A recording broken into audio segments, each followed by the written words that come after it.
मुंशी प्रेमचंद के फटे जूते। एक दफा मुंशी प्रेमचंद की एक तस्वीर अखबारों में, पत्र पत्रिकाओं में छपी। अब तो खैर इंटरनेट का ज़माना है, ये तस्वीर बहुत ज़्यादा वायरल हो चुकी है और अगर हम गूगल करें तो बड़ी आसानी से हमें देखने को मिल सकती है।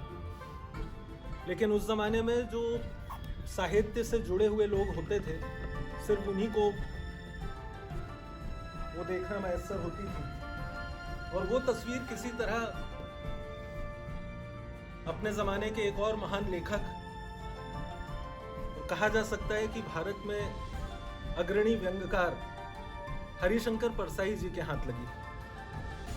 और हरिशंकर परसाई जी ने जब उस तस्वीर को देखा तो उसे देखकर एक साहित्यकार के मन में अपने एक पुरखे साहित्यकार के बारे में जो भाव उत्पन्न हुए होंगे, उस मनोदशा को, उन भावों को दर्शाता हुआ उन्होंने एक लेख लिखा।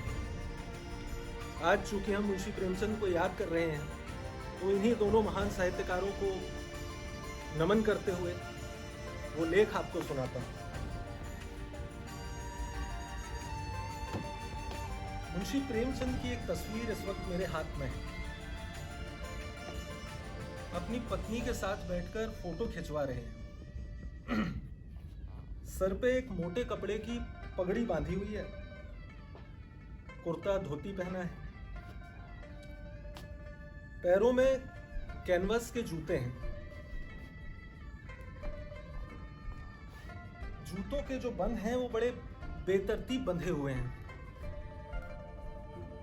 बहुत सलीके से इस्तेमाल ना करने पर जूते के बंधों पे जो सिरे पर लोहे की पतरी होती है वो निकल जाती है और उसके बाद वो जो बंध है वो छेद में बड़ी आसानी से जाता नहीं। ऐसी सूरत में वो बंध किसी भी तरह बस यूं ही बांध लिया जाता है। दाहिने पैर का जूता ठीक है, लेकिन बाएं पैर का जूता फटा हुआ है और उसमें से उंगली बाहर दिख रही है। मेरी दृष्टि इस बाएं पैर के जूते पर जाकर अटक गई। सोचता हूं कि ये कैसा आदमी रहा होगा। जब तस्वीर खिंचवाने की ये पोशाक है तो पहनने की कैसी रही होगी। फिर लगता है कि नहीं,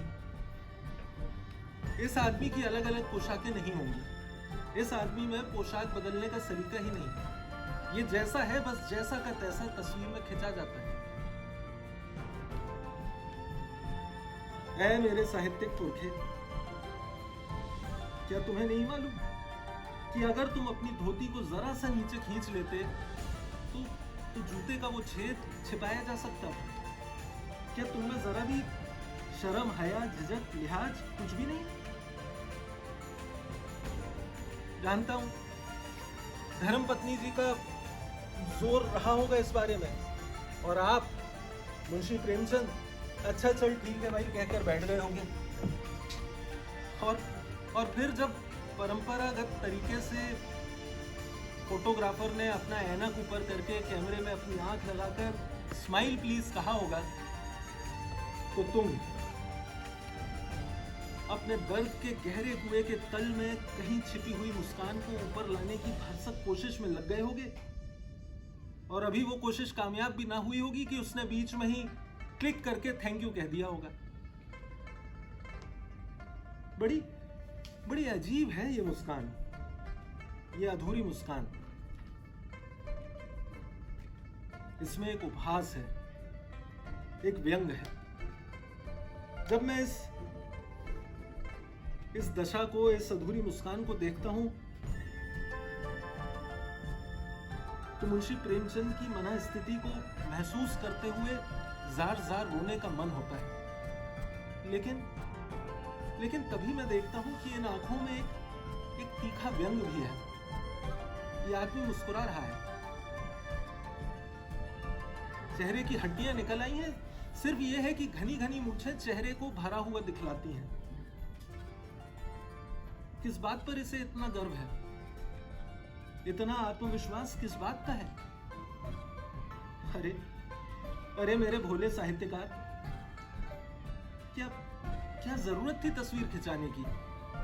और अगर तस्वीर खिंचवाना ही थी तो किसी से जूते मांग लेते। तुमसे किसी से जूते भी ना मांगे गए। अरे भाई, मैं कहता हूं फोटो खिंचाने के लिए तो लोग क्या क्या नहीं मांग लेते। मांगे का कोट लेकर वर्दिखाई हो जाती है, मांगे की मोटर में बारातें निकल जाती हैं। अरे फोटो खिंचाने के लिए तो बीवी तक दूसरे की मांग ली जाती है, और तुमसे जूता तक ना मांगा गया। मैं ऐसे लोगों को जानता हूं जो इत्र लगाकर फोटो खिंचवाते हैं ताकि फोटो में से खुशबू आए। गंदे से गंदे आदमी की फोटो भी खुशबू देती है। और एक तुमसे जूते भी ना मांगे गए। क्या कारण रहा होगा? क्या कहती है ये मुस्कान? क्या होरी का गोदान हो गया? ये कहती है मुस्कान? या नील गए हल्कू का खेत चल गया? या सुजान भगत का लड़का मर गया क्योंकि डॉक्टर क्लब हाउस छोड़कर नहीं आ सकते थे? नहीं, ये वो मुस्कान नहीं। हाँ, माधो अपनी पत्नी के कफन के चंदे के पैसे की शराब पी गया। ये वही मुस्कान है। ये मुस्कान मुझे अंतःकरण तक बेचैन कर देती है। मैं कहता हूं कि मैं कभी ऐसी तस्वीर न खिंचवा सकता था। चाहे मेरी जीवनी बिना फोटो के ही प्रकाशित कर दी जाए, मगर मुझ में हिम्मत नहीं कि मैं ऐसी तस्वीर खिंचवा लूं। ऐसी बात नहीं, जूता मेरा भी बहुत अच्छा नहीं है, उसका तल्ला घिस गया है। और कभी अगर पैनी मिट्टी पे चल जाऊं तो अंगूठा लहू लुहान हो जाता है, लेकिन फिर भी उंगलियां ढकी हुई हैं। हम पर्दे के कायल हैं। और एक ये आदमी है जो पर्दे का महत्व ही नहीं जानता, जो फोटो का महत्व ही नहीं जानता, फिर भी इतना आत्मविश्वास है, फिर भी इतना गर्व है। लोग तुम्हें क्या क्या नहीं कहते। अग्रणी साहित्यकार, उपन्यास सम्राट, मूर्धन्य विद्वान, और जूता देखो तो फटा हुआ। क्या बात थी मेरे साहित्यकार पुरखे, आखिर क्या बात थी? क्या बहुत लंबे लंबे चक्कर लगाते रहे? क्या किसी बनिया के तकादों से बचने के लिए अपने ही घर मील 2 मील का लंबा चक्कर लगा के लौटते हैं? नहीं, लंबे चक्कर लगाने से जूता घिसता है, फटता नहीं। मेरा जूता घिस गया है, फटा नहीं। अरे तभी तो फतेहपुर सीकरी आने जाने में कुम्मन दास के जूते घिस गए थे, और उसने कहा था कि आवत जात पनैया घिस गई, बिसर गए हो हरि नाम। ऐसे बुलाकर देने वालों के लिए ही तो उन्होंने कहा था कि जिनको देखे दुख उपजत है उनको करबे परे सलाम। लेकिन तुम्हारा जूता घिसा नहीं, आगे अंगूठे के पास से फट गया है, जिसे देखकर ऐसा लगता है कि तुम किसी चीज को अपने पैरों से ठोकर मारते रहे हो। कोई चीज जो परत दर परत इतने सालों में, इतने वर्षों में, इतनी सदियों में जम के रास्ते में इकट्ठी हो गई, जिसने टीले का रूप ले लिया है। तुम ऐसे ही किसी टीले को अपने पैरों से ठोकर मारते रहे, ऐसे ही किसी टीले पर तुमने अपना जोर आजमाया।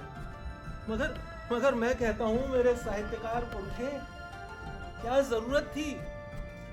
अरे टीले के बगल से भी तो निकला जा सकता है। सभी नदियां पहाड़ थोड़ी ही तोड़ती हैं, कुछ अपना रास्ता बदलकर बाजू से भी तो निकल जाती हैं। मगर नहीं, तुमने समझौता नहीं किया, तुमने अपनी लड़ाई लड़ी। और अब इन आंखों का उपहास, इन आंखों का व्यंग मुझे कुछ कुछ समझ में आ रहा है। ये आंखें कह रही हैं कि मेरा जूता फट गया लेकिन तल्ला सलामत है, मैं चलता रहूंगा। तुम्हारा तल्ला घिस गया है, पंजा लहू लुहान हो जाएगा, तुम आगे कैसे बढ़ोगे? हाँ, अब मैं समझता हूं, तुम्हारी इस मुस्कान को समझता हूं। तुम शायद जिन लोगों को घृणित समझते हो, उनकी तरफ अपनी उंगली से नहीं, हाथ से नहीं, पैर की उंगली से इशारा करते। तुम्हारा इशारा मेरी तरफ है, हम सबकी तरफ है। हम वो लोग जो टीले को बरकरार रख के बस बाजू से निकले चले जा रहे हैं। ऐ मेरे साहित्यकार पुरखे, अब मैं तुम्हें समझता हूँ, तुम्हारे फटे जूते को समझता हूँ, तुम्हारी इस मंद मंद मुस्कान को समझता हूँ। तुम्हें मेरा नमन, तुम्हें मेरा नमन।